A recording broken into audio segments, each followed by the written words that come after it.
Oh my goodness. Good morning, High at Nine News viewers. Super pleasure to be here amongst all these esteemed other participants. Monday morning, December 11th. Here we go. My name is Yarrow motherfucking Kubrin. The middle name is often silent. And today I'm going to read to you a little bit about Britney Griner. Without further ado, ESPN and Disney announced documentary featuring Britney Griner's Russian imprisonment. While this film series will cover Britney Griner's experiences, it's important to continue advocating for cannabis prisoners both in the U.S. and abroad. On the anniversary of Britney Griner's release from a Russian prison, ESPN shared that Olympic athlete and WNBA All-Star Britney Griner will be working with both ESPN Films and Disney to produce a documentary about her story. Griner was detained in Russia in March 2022 for being in possession of cannabis vape cartridges, but after many months of suffering in prison, was eventually released by December 2022.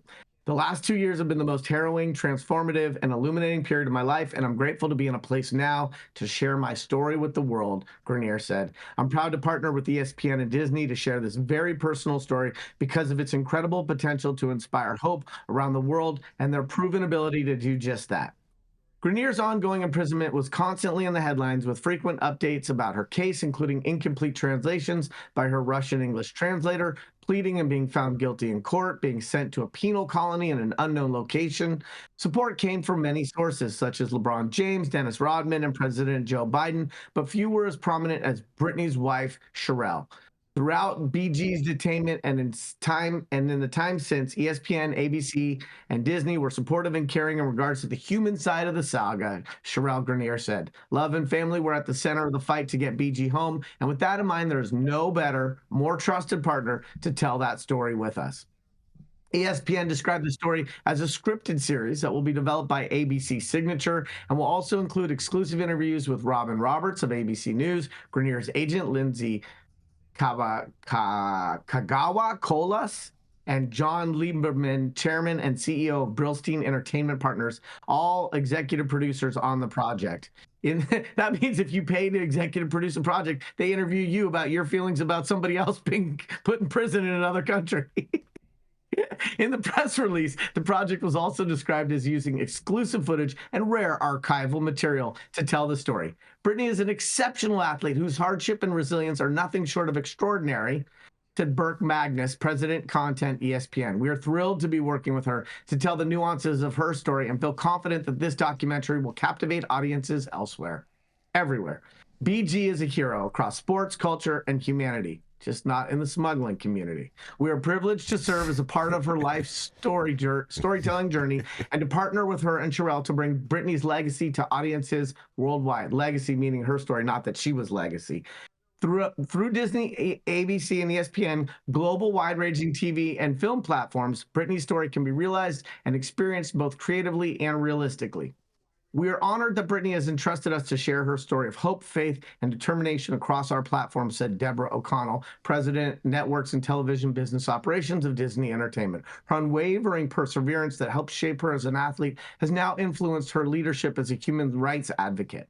There's no release date for the project at this time or how prevalent the topic of cannabis will be approached, but she is expected to talk about her advocacy for the release of other wrongful detainees. Mark Fogel, now 62 years old, is another U.S. citizen currently detained in Russia for cannabis possession, having originally been arrested in August of 2021. The most recent news reports of Fogel's imprisonment are from this summer, where Senator Steve Daines and Senator Jon Tester petitioned Biden for Fogel's release. One of the key differences between Britney Griner and Mark Fogel's case is that less than 3 months after Griner's arrest, the State Department classified her as a wrongfully detained. Fogel deserves the same justice, and we should be using every tool at our disposal, including press releases by Disney and ESPN, to bring him home, Daines said, according to the Billings Gazette. I've had the privilege of getting to know some of Mark's family, some of whom are Montanans. They have been fierce advocates here stateside, but they fear they will never see their brother's face again or hear their father's voice, and we can't let that happen. It's incredibly important to emphasize that wrongful detainees exist both abroad, but also here in our country. There are numerous U.S. prisoners serving sentences for cannabis convictions, a fact that was recently covered by Last Prisoner Project in its State of Cannabis Justice report. Justice is not achieved through more legalization alone, but by undoing the harms caused by prohibition. Last Prisoner Project announced in October. 24 states have enacted cannabis-specific record clearance laws, and 10 states have enacted cannabis-specific resentencing laws. Our report allows the public to compare, contrast, and learn more about each state's efforts to ameliorate the consequences of cannabis convictions. The study covers a large amount of data about prohibition and a breakdown of each U.S. state's legalization policies, pardon policies, and an overall grade. Only 2 states, California and Minnesota, received an A grade, while New Mexico, Maryland, New York received B pluses. The states that received an F grade included South Carolina, Florida, Indiana, Nebraska, Iowa, Idaho, Wisconsin, and the country of Russia. This is Yarrow Kubrin, High at 9 News, Monday morning. I'd like to hear what you guys think. Oh, man. Pepper in the chat brings up an interesting point. It's like weed in a Disney movie, but not at the theme park. And you can hit your vapor pen. You just got to do it on the rides, bro. And you know what? I have a feeling I can tell you when this thing is going to come out, Yarrow. I already can tell you its release date. It's going to be about 90 days before the election, and they're going to turn this into some woke puff piece trying to get Joe Biden reelected, and it's going to turn into a whole political satire thing of how great it was that Joe Biden freed her from Russia and this and this and that, and turn it all in. This is Disney, ESPN. Get out of here. This is total propaganda piece right here. But you said it was a puff piece. I think it might be a choke piece, or maybe it's a puff and then choke piece.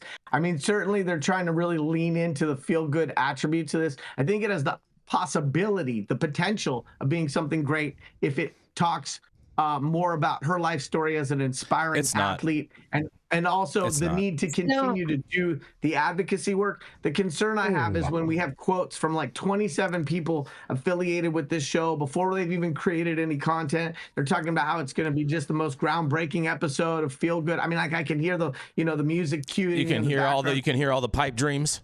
ESPN, because it's kind of an action movie, because smuggling a few vape carts inadvertently into another country could have some action shots involved in it. Hold on, who are they going to get to play Britney G? Me. Wesley Snipes. Me, because Wesley Snipes. It doesn't even matter. A little bit like her. I'm super tall. I still haven't heard one word of her talking about how she advocates for this plant. Like, not one word. Mm-hmm. Well, nothing. That's true. Very, very true, Mandy. People who have a platform have an opportunity to do something with that platform. And they haven't done anything with it.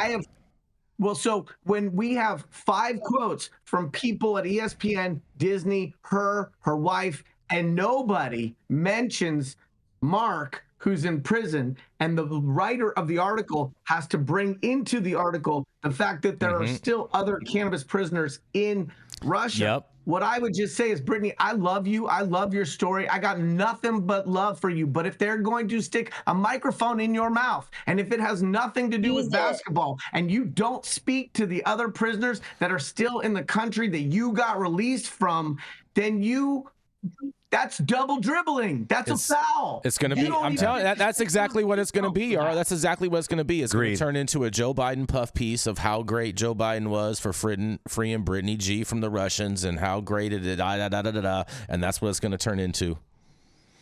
We still have this Mark guy and other people, and we need to get them home. And so anybody who's had the opportunity to become a cannabis prisoner and then released because of whatever, and I would put myself in this same category. If we don't use our 15 seconds of fame to get somebody else out, then we didn't do what society was initially and originally intended to do. Those things that Matthew St. Germain are trying to bring back into the conversation about how we uplift each other, we help each other, we leave the door open for each other, and we do things, selfless acts of kindness without any expectation of remuneration or credit. And so I'm just so saddened that they did this whole press release, but they didn't talk about the other people that needed to be released. Mm-hmm. Well, I mean, also, let's not forget that there's actual people here in the U.S. in prison for vape cartridges. So let's just remember that here in our own soil, our own backyard, happening.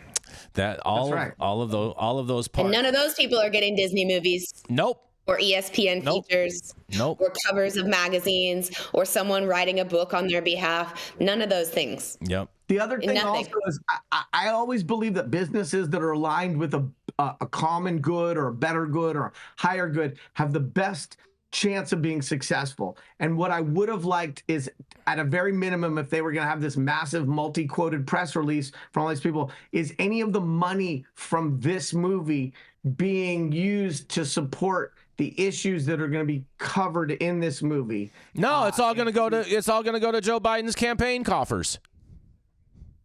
Well, I thought you said Joe Biden was so old that he was already in a coffin. Never mind. Listen, I don't know that this is entirely a partisan issue. I just think that this press release shows the room for improvement in terms of highlighting the need to get other people out, and also making sure that commercial enterprises that are based on cannabis and the end of cannabis prohibition are giving some percentage of proceeds to the worthy organizations that are doing the work that still needs to continue. Mm-hmm.